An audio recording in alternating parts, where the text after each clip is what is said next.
kama takusaidia ika na matibabu na pia nyumba ile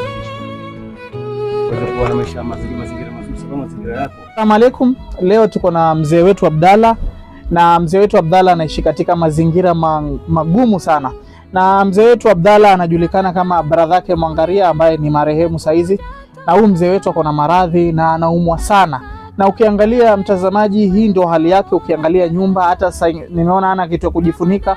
Mzee wetu alikuwa anajifunika na godoro, unaona. Sisi tulikuwa tunachokihitaji ni kwamba mfadhili yoyote ambaye atakayejitokeza ampeleke tu huyu mzee hospitali, huyu mzee apate kuangaliwa, hata kama sio hospitali, huyu mzee apelekwe kwa wagonjwa, kwa sababu huyu mzee wetu akiwa na afya huwa anajifanyia mambo yake.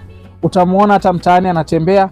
Mzee wetu huwa haombiombi, lakini kwa ajili ya Mwenyezi Mungu na kwa yoyote ambaye hii itamfikia, tafadhalini, hili ni jukumu letu sisi kama wana community, sisi kama Waislamu. Kwa nini tusisimame na huyu mzee na hali yake ndo hii? Wallahi nimekuja nyumba yake, nimesema kwamba wallahi Mwenyezi Mungu anatupenda. Wallahi watu wanaishi katika mazingira wallahi watu wanaishi katika mazingira magumu sana, na tuta appreciate yoyote ambaye atakayejitokeza kumsaidia huyu mzee, hasa katika mambo ya kumpeleka hospitali ama kumpeleka sehemu nzuri ambayo anaweza kuangaliwa.